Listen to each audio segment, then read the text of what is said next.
എന്താ മൂടൊന്നും മാറിയ പോലെ? ഒന്നുമില്ല. പപ്പയുടെ വിവാഹം ഉടനെ നടത്തണം. ഈ ഡാൻസും മ്യൂസിക്കും ഒന്നും അധികം വേണ്ട. നീ ഒരു ചേർത്താ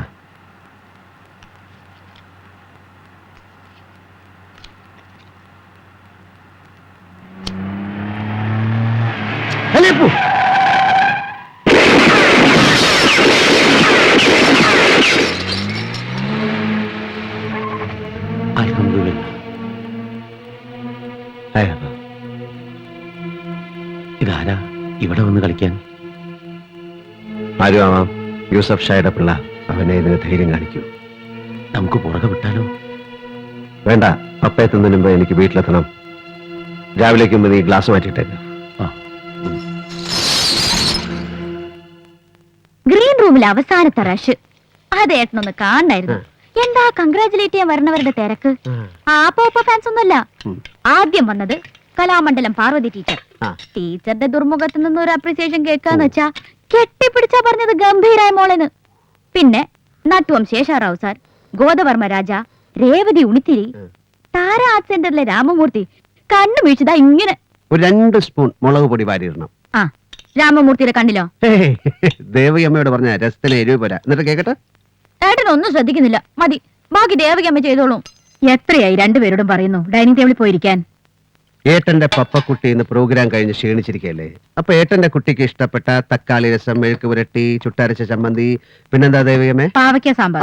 പാവയ്ക്ക സാമ്പാർ, അത് മറന്നു. പിന്നെ കിണ്ണം കാച്ചി ഒരു മോർ കാളനും. ഏട്ടന്റെ കൈ തൊട്ടില്ലെങ്കിൽ ഒന്നും ശരിയാവില്ല. നീ പോയി കൈ കഴുകിയിട്ടിരിക്കേ. നമുക്ക് ഊണ് കഴിച്ചിട്ടും കഴിക്കുമ്പോഴൊക്കെ സംസാരിക്കാം. കാലിന് എന്താ വേദന എന്നറിയോ? എല്ലെല്ലാം നുറുങ്ങിപ്പോയ പോലെ. ഊണ് കഴിഞ്ഞിട്ട് ദേവയമ്മ ഏട്ടൻ കോയമ്പത്തൂരിൽ നിന്ന് കൊണ്ടുവന്ന കർപ്പൂരായ തൈലോട്ട് ഒഴിഞ്ഞു. എന്നിട്ട് ചൂടുവെള്ളത്തിൽ മേൽ കഴിയിട്ട് സുഖമായിട്ട് കിടക്കണം. ആദ്യം ഡിന്നർ, അത് കഴിഞ്ഞിട്ട് എന്തുള്ളൂ.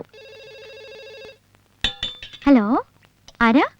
ആരാ? എനിക്കേട്ടാ. ഹായ്, ഞാൻ വെയിറ്റ് ചെയ്യായിരുന്നു. പ്രോഗ്രാമിന്റെ സക്സസ് അത് നന്ദന്റെ മിടുക്ക. പിന്നല്ലാതെ ഞാൻ പറയുന്നത് അതൊന്നുമല്ല. എനിക്കൊന്ന് കാണാൻ തോന്നുന്നു. എന്താ അതിലിത്ര വലിയ തെറ്റ്? ഒന്ന് കാണണം തോന്നി, അത്രയല്ലേ പറഞ്ഞുള്ളൂ. ഓ, വലിയൊരു അഡ്വൈസർ. കണ്ണട വെച്ചോണ്ട് മാത്രം ആളുകൾക്ക് വലിയ മെച്ചൂരിറ്റി ഒന്നും വരില്ല. ഓ, ആരാ പപ്പ അത്? ഏട്ടാ, വേഗം സംസാരിച്ച് അവസാനിപ്പിക്കേ, കഴിക്കാം. സംസാരിച്ചു കഴിഞ്ഞു. നന്ദനായിരുന്നു ഏട്ടാ. ആ തിരക്കിനിടയ്ക്ക് ഒന്നും പറയാൻ പറ്റിയില്ല, അതുകൊണ്ട് വിളിച്ചതാ. ജസ്റ്റ് കൺഗ്രാറ്റ്സ് പറയാൻ. ഫ്രണ്ട്ഷിപ്പ് നല്ലതാണ്. അതിനു മുകളിൽ ക്രിയേറ്റീവായ പൊട്ടൻഷ്യൽസിനോടുള്ള ആരാധനയാകാം. പക്ഷേ അതിനപ്പുറത്തേക്കൊന്നും വളർത്തരുത്. പപ്പയുടെ ഫ്യൂച്ചർ ഏട്ടൻ കൂടെ ചിന്തിക്കുന്നുണ്ട്. രാവും പകലും അതിനെക്കുറിച്ച്. അതൊന്നും വെറുതെ ആകരുത്.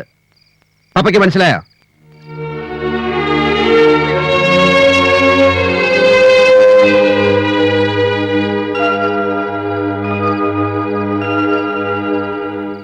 പയ്യൻ മിടുക്കനാ. ആരോട് ചോദിച്ചാലും നല്ലതല്ലാതെ ഒന്നും അയാളെ കുറിച്ച് പറയുന്നില്ല. പക്ഷെ സ്വാമി, കോളിയോടന്മാരുടെ ഇന്നത്തെ സ്ഥിതി എന്താ? ശേഖരൻ മുതലാളി തന്നെ പറഞ്ഞു, പൊളിഞ്ഞ കപ്പൽ. പൊളിഞ്ഞ് താഴ്ന്നുകൊണ്ടിരിക്കുന്ന കപ്പലിലേക്കാണോ ഞാൻ പപ്പയെ പറഞ്ഞയക്കണ്ടേ? പപ്പയ്ക്കും ഭർത്താവിനും കുഞ്ഞുങ്ങൾക്കും എന്തിനാ 4-5 ജനറേഷന് കഴിയാനുള്ള വക അവളുടെ പേര് കിടപ്പില്ലേ? അനിയത്തിക്കൊരു ഭർത്താവിനെ പണം കൊടുത്ത് വാങ്ങാമെന്നോ? അതോ ഒരു ഭർത്താവ് ഉദ്യോഗസ്ഥരെ നിയമിക്കാമെന്നോ? ഇല്ല സ്വാമി, വലിയ പണക്കാരനൊന്നുമല്ല, കൊള്ളാവുന്ന കുടുംബം, നല്ല ജോലി, അങ്ങനെ ചില മിനിമം ആഗ്രഹങ്ങളെ ഞാൻ പറയുന്നുള്ളൂ. അങ്ങനെ ഒരു ബന്ധം കിട്ടും. അവളെ തിരുത്താൻ കഴിയുമെങ്കിൽ അതല്ലേ നല്ലത്. വഴക്കു പറയരുത്. ഏട്ടന്റെ സ്വരം മാറിയാൽ തകർന്നു പോകുന്നൊരു മനസ്സാ പപ്പയുടേത്. ചെല്ലുമോളെ. എന്താ പപ്പ ഇത്? തലവേദനയാണ് ഏട്ടാ. ഞാൻ കിടക്കായിരുന്നു. കുളിച്ചിട്ടുമില്ല, ഒരു വക കഴിച്ചിട്ടുമില്ല. നടക്കുമോളെ. ഡോക്ടറെ കാണണോ? വേണ്ട ഏട്ടാ. എന്താ നിനക്ക്?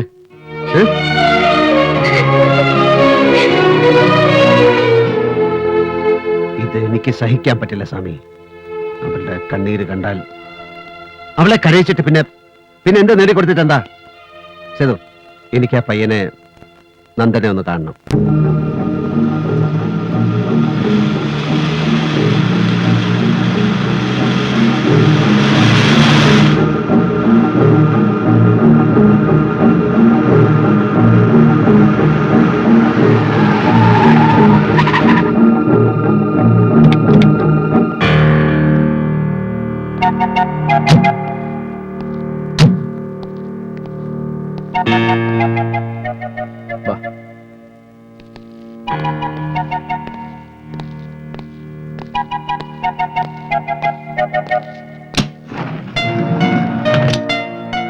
കേറ്.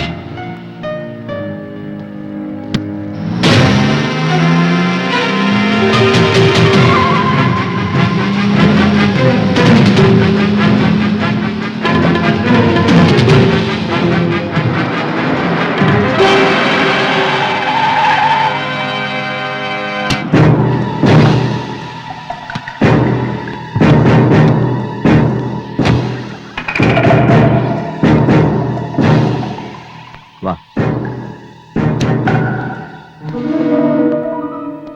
നിനക്ക് പേടി തോന്നുന്നുണ്ടോ? ഇല്ല, എന്തുകൊണ്ട്?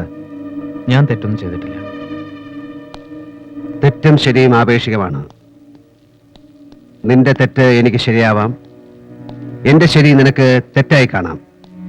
വേദാന്തം പ്രസംഗിക്കാനല്ല ഞാൻ നിന്നെ കാണാൻ തീരുമാനിച്ചത്. എന്റെ പ്രശ്നം പപ്പയാണ്, പപ്പ മാത്രം. ഒരു പെൺകുട്ടി ജനിക്കുന്ന നാൾ തൊട്ട് അച്ഛന്റെയും അമ്മയുടെയും മനസ്സിലൊരു കനൽ ചൂട് നീറാൻ തുടങ്ങും.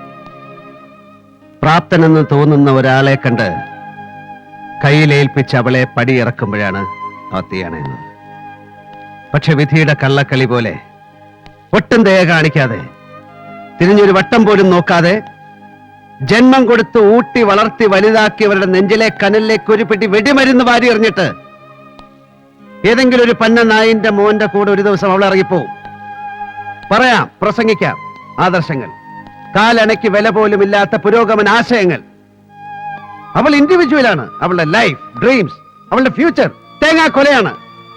കുപ്പായ മൂരി എറിയുന്ന ലാഘവത്തോടെ അവൾ ഊരി വലിച്ചെറിഞ്ഞ 2 പായ് ജന്മങ്ങൾ, അച്ഛനും അമ്മയും. പപ്പയ്ക്ക് ഞാൻ ഈ രണ്ടുമാണ്. എനിക്ക് അനിയത്തിയല്ല, മകൾ. അങ്ങനെ ഞാൻ വളർത്തി വലുതാക്കിയ പപ്പ എന്നെ കരയിക്കാനാണ് ഭാവമെങ്കിൽ, അതിന് നീയാണ് കാരണമെങ്കിൽ, ഈ മണ്ണിൽ ഞാൻ നിന്നെ ചവിട്ടി താഴ്ത്തും. പപ്പയുടെ ഏട്ടന് തെറ്റി. 2 വിഡ്ഢിക്കുട്ടികളല്ല ഞാനും പപ്പയും. പരസ്പരം റെസ്പെക്ട് ചെയ്യുന്ന നല്ല 2 സുഹൃത്തുക്കൾ. അതിനപ്പുറത്തേക്കൊന്നും അത് വളർന്നിട്ടില്ല, വളരാൻ ഞാൻ അനുവദിക്കില്ല. ആരെയും ഭയന്നിട്ടല്ല, പപ്പയോടുള്ള എൻ്റെ സ്നേഹക്കൂടുതൽ കൊണ്ട് തന്നെയാണത്. ഒരറ്റത്ത് നിന്നും തീ പിടിച്ചു തുടങ്ങിയ വീട്ടിലാണ് ഞാനിന്ന് ജീവിക്കുന്നത്. ഒരിക്കലും പപ്പയെ അവിടേക്ക് വിളിച്ചുകൊണ്ട് ഞാൻ ദ്രോഹിക്കില്ല. പ്രേമം മനുഷ്യനെ അന്ധനാക്കും എന്നൊക്കെ പറയുന്ന റൊമാൻറ്റിക് സ്റ്റുപ്പിഡിറ്റിയിൽ എനിക്ക് വിശ്വാസമില്ല. ജീവിതം തന്നെയാണ് വലിയ കാര്യം, പിന്നെ പണവും. എനിക്കതറിയാം.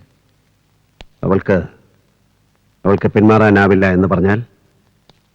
അവൾക്ക് എന്നെ ഒരുപാട് ഇഷ്ടമാണെന്ന് എനിക്കറിയാം. പക്ഷേ അവൾ ഈ ഭൂമിയിൽ ഏറ്റവും വലിയതായി സ്നേഹിക്കുന്ന, ബഹുമാനിക്കുന്ന അവളുടെ ദൈവമാണ് നിങ്ങൾ. എന്റെ പൂർണ്ണ സമ്മതത്തോടെ ഈ വിവാഹം നടക്കുകയാണെങ്കിൽ നീ അതിനെക്കുറിച്ച് ചിന്തിച്ചിട്ടുണ്ടോ? ഞാൻ പകൽ സ്വപ്നങ്ങൾ കാണാറില്ല. അത് നല്ലത്. എനിക്ക് നിന്നെ ഇഷ്ടമാവുന്നു. പപ്പയെക്കുറിച്ച് നിനക്കറിയാത്ത ചില കാര്യങ്ങളുണ്ട്. നിങ്ങൾ തമ്മിൽ എത്ര വലിയ ഫ്രണ്ട്ഷിപ്പ് ആണെങ്കിലും നിന്നോട് അവൾ പറയാനിടയില്ലാത്ത ചില കാര്യങ്ങൾ. നീ അതറിയണം. നിർബന്ധമില്ല. എനിക്ക് നിർബന്ധമുണ്ട്. കച്ചവടങ്ങൾ ഓരോന്നായി പൊട്ടിപ്പൊളിഞ്ഞു. വിൽക്കാൻ പറ്റുന്ന പലതും വിറ്റ് തീർന്നു. കോളിയോടന്മാര് പൊളിഞ്ഞു പാളീസ. സ്ഥിതി പരമേശ്വരന് നല്ലവണ്ണം അറിയാം. എന്നിട്ടും ഈ ബന്ധത്തിന് തയ്യാറായല്ലോ. അതെന്റെ മോന്റെ പുണ്യം. പക്ഷെ ഒന്നുണ്ട് പരമേശ്വരൻ, അവൻ നല്ലവനാ. മൂത്തവന്റെ മാതിരി ബുദ്ധി തിരിഞ്ഞിട്ടില്ല. ചെയ്തത് അബദ്ധമായി പോയിന്ന് നാളെ പരമേശ്വരന് തോന്നില്ല. ആവശ്യത്തിലേറെ കയ്യിലിരിക്കുമ്പോഴും ആവശ്യങ്ങളില്ലാതിരിക്കുമ്പോഴും പണം വെറും കടലാസ് കെട്ടുകളാണ്. ഞാൻ അങ്ങനെ കാണുന്ന ഒരാളാണ്. വായിൽ സ്വർണ്ണക്കരണ്ടിയുമായിട്ട് പിറന്നു വീണവനൊന്നുമല്ല ഞാൻ. ആരുടെയോ കർമ്മഫലം കൊണ്ടോ ഇന്നീ കഴിയുന്ന നിലയിൽ എത്തിച്ചേർന്നു. പപ്പയും നന്ദനും തമ്മിൽ ഇഷ്ടത്തിലാണെന്നറിഞ്ഞു. നന്ദനെ കണ്ട് സംസാരിച്ചപ്പോൾ അവരുടെ ആഗ്രഹത്തിൽ തെറ്റില്ല എന്നെനിക്ക് ബോധ്യമായി. അത്രേ ഉള്ളൂ. ഈ പണവും തറവാടത്വവും ഒക്കെ മറക്കാൻ കഴിയുന്ന കാര്യങ്ങളാണ്. അവർ രണ്ടുപേരും മത്സരിച്ച് ചെലവഴിച്ചാൽ പോലും തീർക്കാൻ ബുദ്ധിമുട്ടുള്ളത്ര പരമേശ്വരന്റെ കയ്യിലുണ്ട്. അറിയാം, ശരിക്കറിയാം. പക്ഷെ അവനൊരു ജോലി ഉണ്ടാവുക, അതിൽ നിന്ന് 10 രൂപ അവൻ സമ്പാദിക്കുക, എന്നിട്ട് ഭാര്യയെ പോറ്റുക. എന്റേത് ഒരു പഴയ മനസ്സാ. അങ്ങനൊരു സാഹചര്യം ഇന്നില്ലല്ലോ എന്നുള്ള മനപ്രയാസമുണ്ട്. ആകെയുള്ള വഴി ആ ഹോട്ടൽ തുറക്കാൻ പറ്റിയാൽ അവനത് നോക്കി നടത്തായിരുന്നു. പക്ഷെ എന്താ ചെയ്യാ? ഈ ലേബർ പ്രോബ്ലംസ് യൂണിയൻ ലീഡേഴ്സിനെ പിടിച്ച് നേരെയാക്കി എടുത്തൂടെ? അതുകൊണ്ടും കാര്യമില്ലല്ലോ. അതിന്റെ ഡോക്യുമെന്റ്സ് മുഴുവൻ പാടൂക്കാരൻ കുഞ്ഞിപ്പാലുവിന്റെ കയ്യിലല്ലേ? പലിശയും പലിശയ്ക്ക് ചേർന്ന് എത്ര ലക്ഷങ്ങളായി എന്ന് എനിക്കറിയില്ല. കുഞ്ഞിപ്പാലു കണ്ണി ചോരയില്ലാത്തവനാ, ഒരു കോംപ്രമൈസിനും നിൽക്കില്ല. അയാൾക്കത് സ്വന്തമാക്കണം. അയാൾ ഈ പട്ടണം ഒരറ്റം മുതൽ വിഴുങ്ങിക്കൊണ്ടിരിക്കുകയല്ലേ. അല്ല, ലേബർ പ്രോബ്ലംസ് കുഴപ്പമില്ല. യൂണിയൻ നേതാക്കൾ വിപ്ലവം പറയും, നമ്മൾ നോട്ട് കെട്ടുകളുടെ കണക്ക് പറയും. അതൊരു പോയിന്റിൽ ധാരണയിലെത്തും. പിന്നെ കുഞ്ഞിപ്പാലു നമുക്കയാലൊന്ന് കാണണമല്ലോ സ്വാമി. അത് ഞാൻ ഇതിലേ കേട്ടു, ഇതിലേ വിട്ടു. പോട്ടെ പോട്ടെ പോട്ടെ, നടക്കില്ല പരമേശ്വര, നടക്കില്ല. കോളിയോടന്മാരുടെ ഹോട്ടൽ തുറക്കണമെങ്കിൽ കുഞ്ഞിപ്പാല് വിചാരിക്കണം, പക്ഷെ വിചാരിക്കില്ല. ആ ഡോക്യുമെന്റ്സ് തിരിച്ചു കൊടുത്താൽ നിങ്ങൾക്ക് കിട്ടാനുള്ളതിൽ ഒരു ഇൻസ്റ്റാൾമെന്റ് പണം വാങ്ങിയ ശേഷം മാത്രം മതി. അവരത് തുറക്കും. പിന്നെ 4 or 5 തവണകളായിട്ട് അവരാ പണം തിരിച്ചടയ്ക്കും. വേണ്ട, 4-5 തവണ വേണ്ട, ഒറ്റ പേയ്മെന്റിനുണ്ടോന്ന് ചോദിക്കേ. കിട്ടാനുള്ളത് കഴിച്ച് ഒരു വിലയിട്ട് ഞാൻ അങ്ങോട്ട് കൊടുക്കാം. നിങ്ങളൊന്ന് ആലോചിക്കേ. ഞാൻ നാളെ വരാം. ഇനി ഈ കാര്യം ഞാൻ ആലോചിക്കണില്ല. ആലോചിച്ച കാശ് കിട്ടുന്ന എന്തൊക്കെ കാര്യങ്ങൾ ഈ ലോകത്തുണ്ട് പരമേശ്വര. ഞങ്ങള് നാളെ വരാം. വേണ്ട, ഞാൻ നാളെ ഫ്ലൈറ്റിന് മദ്രാസിൽ പോകും. ഫ്ലൈറ്റിന് നാളെ മദ്രാസ് എത്തിയ പിന്നെ ഞാൻ ഫ്ലൈറ്റിന് ചിലപ്പോ ബോംബെക്ക് പോകും, അല്ലെങ്കിൽ ഫ്ലൈറ്റിൽ ഞാൻ മാംഗ്ലൂർക്ക് പോകും, ഇല്ലെങ്കിൽ മറ്റന്നാൾ ഫ്ലൈറ്റിന് ഞാൻ ഇങ്ങോട്ട് വരും. എന്ന് വെച്ച് മറ്റന്നാൾ ഇങ്ങോട്ട് വരണ്ട, വരാം. നമുക്കിരുന്ന് ചില കഥകളൊക്കെ പറഞ്ഞ് കാശ് വെച്ച് ചീട്ട് കളിച്ച് 2 എണ്ണം ഇങ്ങനെ പൂശി ചില ചുറ്റിക്കളികളൊക്കെ പ്ലാൻ ചെയ്ത്, ചുറ്റിക്കളി നടന്നില്ലെങ്കിൽ വേണ്ട, നമുക്ക് വെറുതെ പ്ലാൻ ചെയ്യാലോ. പക്ഷെ പരമേശ്വരൻ ഒരു കമ്പനിക്ക് പറ്റിയ പാർട്ടി അല്ല. ഈ വെള്ളമുണ്ടും ഷർട്ടും ഒക്കെ ഇട്ട് ഇങ്ങനെ എന്ത്. വരട്ടെ. പരമേശ്വരൻ പോവാണോ? അതെ, കുഞ്ഞിപ്പാലുവിന് കമ്പനിക്ക് പറ്റിയ ആളാണ് ഞാൻ എന്ന് എനിക്ക് തോന്നുന്ന കാലത്ത് ഞാൻ വരാം. ഓക്കേ.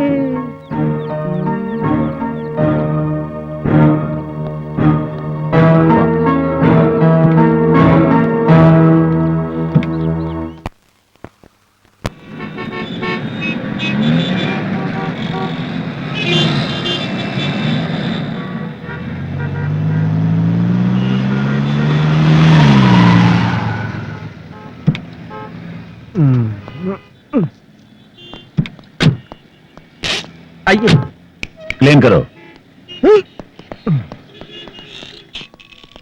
എന്നെ രക്ഷിക്കാൻ വേറൊരാളില്ല ഭായി. ഇന്ന് ഇറാനിയെ കണ്ടില്ലെങ്കിൽ ഞാൻ ബോംബെക്ക് വരുമായിരുന്നു. क्या रे, क्या हाल? ഈ ലങ്ക ഷെട്ടി എന്ന് പറഞ്ഞ തെണ്ടി कौन? കുഞ്ഞിപ്പാലു. ഹായ് നന്ദകുമാർ. വാട്ട്? ലങ്ക ഷെട്ടി. ആര് പറഞ്ഞു? ഞാൻ പറഞ്ഞു. നെയ് നെയ്, ഞാൻ ജഗൻ ഭായിയോട് പറഞ്ഞ് എല്ലാം ക്ലിയർ ചെയ്തതാണ്. സബ് കുച്ച് സെറ്റിൽ. സെറ്റിൽഡ് ആയിട്ടില്ല. ഏയ്, ഞാൻ Madras. Anyway I am coming. Okay okay, ഇൻഷാല്ലാ.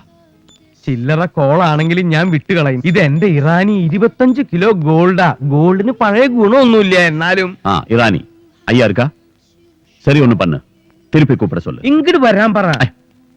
இரானி இரானி தெரியுமா அவருக்கு? ഇറാനി. ഞാൻ ഈ പറഞ്ഞതൊന്നും ഇറാനിക്ക് മനസ്സിലായില്ല എന്ന് തോന്നുന്നു. താനിങ്ങനെ കപ്പ കപ്പാന്ന് പറഞ്ഞുകൊണ്ടിരിക്കണ്ട, എനിക്ക് കാര്യം മനസ്സിലായി.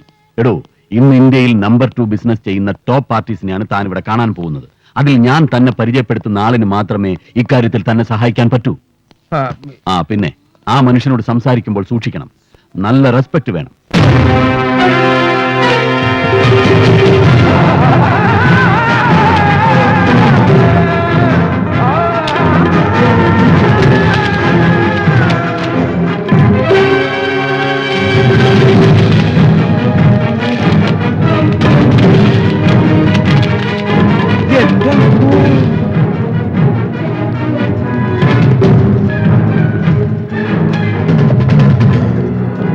सलाम उस्ताद. റാണി कैसे है बेटा?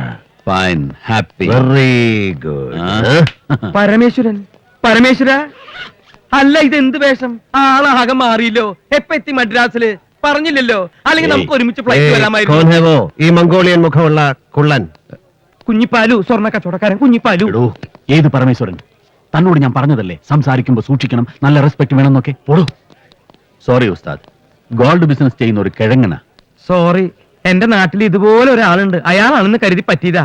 പുള്ളി വൈറ്റ് ആൻഡ് വൈറ്റാ, നല്ല ആളാ, ഡീസന്റാ. എന്താ പേര് പറഞ്ഞേ? ഉസ്താദ്. ഉസ്താദെ, അയാൾ കുഞ്ഞിപ്പാലു. What bloody Kunjippalu.